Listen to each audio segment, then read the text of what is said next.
નવરાત્રિના પવિત્ર અવસર પર સુરતના પાંડેસરા કરડવા રોડ ખાતેની સાંઈ વિલા રેસિડેન્સીમાં ખાતે ભવ્ય શ્રી રામ કથાનું આયોજન કરવામાં આવ્યું છે। ત્યાં પરમ પૂજ્ય શ્રી જીયર સ્વામી કૃપા માત્ર શિષ્ય એવા કથાવાચક શ્રી વિજય કૌશિકજી મહારાજના મુખારવિંદજી શ્રી રામની કથાની રસધારા વહેશે। નવરાત્રિના પવિત્ર અવસરના પ્રથમ દિવસે સુરત ડિંડોલીના સાંઈ વિલા રેસિડેન્સી પરિવાર દ્વારા આયોજિત શ્રી રામ કથાનો પ્રારંભ થશે અને તારીખ 23મીએ કથાનું સમાપન થશે। રવિવારે સવારે ભવ્ય શોભાયાત્રા નીકળશે અને તારીખ 24મી ઓક્ટોબર રોજ બપોરે 12 થી 3 વાગ્યા સુધી મહાપ્રસાદીનું આયોજન કરવામાં આવશે। સાંઈ વિલા રેસિડેન્સી પરિવાર તરફથી સર્વ ભક્તોને કથાના શ્રવણ માટે हार्दिक आमंत्रण पाठवવામાં આવ્યું હતું। जी आपका नाम, आपका परिचय। जी जय श्री राम, मैं अनुराग त्रिपाठी। ये जो कथा हो रही है इसमें एक छोटे से सेवक की भूमिका अदा कर रहा हूँ। और सबसे बड़ी बात है कि ये नवरात्रि का पावन पर्व है, तो ऐसा माना जाता है कि नवरात्रि के बाद दशहरा आता है और दशहरा में ही श्री रामचंद्र जी ने रावण का वध किया था। तो उसको ध्यान में रखते हुए जो प्रथम दिवस होता है वो आज शैलपुत्री का दिन है और आज से राम कथा की शुरुआत की जा रही है। अभी ये जो भी भीड़ आपको दिखाई पड़ रही है सभी शोभा यात्रा की भीड़ है। हम सबसे पहले यहाँ पे शोभा यात्रा लेकर के चल रहे हैं। ये शोभा यात्रा यहाँ से जो हमारे देवाधिदेव महादेव है उनके मंदिर तक जाएगी और वापस आएगी और रोज शाम को वापस 4 बजे से 7 बजे तक कथा का आयोजन होगा।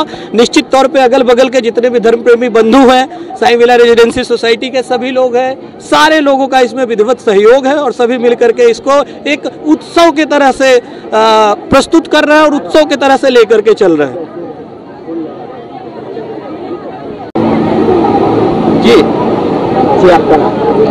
मेरा नाम विजय कौशिक और मैं अपने परम पूज्य गुरुदेव भगवान प्रातः स्मरण सदा वंदनीय परम पूजनीय लक्ष्मी प्रपन्न जीयर स्वामी जी महाराज के कृपा पात्र के रूप में उनके ही आदेशानुसार उनकी प्रेरणा से मैंने भगवान की कथा का सेवा करने का दृढ़ निश्चय किया और आज भगवान की कथा का वाचन करता हूँ। जितना बुद्धि जितना विवेक है, जो कुछ सामर्थ्य है, जितनी क्षमता है समझने की उतनी क्षमता से समझाने का भी प्रयास करता हूँ। और इस कड़ी में आज साईं विला सोसाइटी में ये देवाधिदेव आदिदेव महादेव भूत भावन भगवान भोलेनाथ के मंदिर के पवित्र प्रांगण में श्री राकेश दुबे जी, श्री अनुराग त्रिपाठी जी महाराज जी और पूरी सोसाइटी समस्त मित्र मंडल समस्त बंधु बांधवों के साथ ये संकल्पित हुए हैं कि 9 दिवसीय कथा नवरात्रि में हो। उसी क्रम में हम लोग आज उसकी कलश यात्रा में प्रस्तुत हुए हैं और हम और आपको ये सौभाग्य प्राप्त हुआ है कि हम भगवान की कथा की कलश यात्रा में सम्मिलित हों। कितने दिन का कथा रहेगी और टाइम क्या रहेगा? ये 9 दिवसीय कथा है और शाम को 4 बजे से 7 बजे की कथा होगी। 3 बजे से भजन संध्या प्रारंभ होगी और 4 बजे से कथा 7 बजे तक 7:30 तक आरती।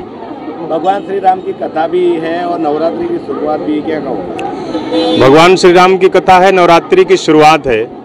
नवरात्रि में जगत जननी जगदम्बा परा अम्बा त्रिपुर सुंदरी भगवती की आराधना होती है, माँ शक्ति की आराधना होती है और शक्ति और शिव एक दूसरे में समाहित होते हैं। भगवान शिव को अर्धनारीश्वर कहा जाता है। भगवान शिव शक्ति में समाहित हैं और शक्ति भगवान शिव में समाहित हैं और भगवान शिव को सबसे प्रिय है राम कथा। तो नवरात्रि में राम कथा का विशेष महत्व हो जाता है, नवरात्रि में भागवत कथा का विशेष महत्व हो जाता है, नवरात्रि में देवी भागवत का विशेष महत्व हो जाता है। नवरात्रि के समय देवी का अनुष्ठान भी चलता रहे और ये समस्त संसार को मार्ग दिखाने वाली कथा भी होती रहे, इससे उत्तम क्या हो सकता है। जी आपका नाम? जय श्री राम, राकेश दुबे।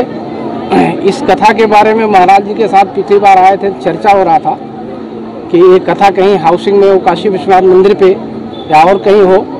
तो रात को मैं आया तो विचार आया कि अभी सोमेश्वर महादेव का जो है प्राण प्रतिष्ठा इसी शिवरात्रि को हुआ है और 1 साल के अंदर अगर अपने राम की कथा सुनाते हैं भगवान को तो ये हम लोगों का सौभाग्य होगा और इस एरिया का सबसे बड़ा सौभाग्य होगा।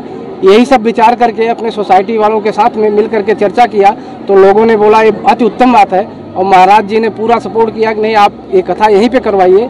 तो यही करके निश्चित हुआ और नवरात्रि के समय में ये कथा हम लोगों का सौभाग्य है कि इस एरिया में पहली कथा होने जा रही है राम कथा।